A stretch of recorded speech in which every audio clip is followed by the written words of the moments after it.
حالانکہ یہ اس میں ضمیر نہیں ہے، یہ اس میں ضمیر نہیں ہے۔ اس میں ضمیر اور اس میں اشارہ میں ایک بہت بڑا فرق ہے۔ کیا ہے؟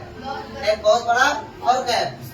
فرق یہ ہے کہ اس میں ضمیر جو ہوگا اس کا تذکرہ یعنی اس کے جگہ پہ جو اسم ہوگا نا وہ پہلے سے مذکور ہوگا، تو پہلے سے مذکور ہوگا، تب اس میں ضمیر آ سکتا ہے۔ جب تک کہ مذکور لفظ مذکور اسم موجود نہ ہو تب تک کہ اس میں ضمیر کا استعمال نہیں ہو سکتا، اس میں ضمیر کا استعمال نہیں ہو سکتا۔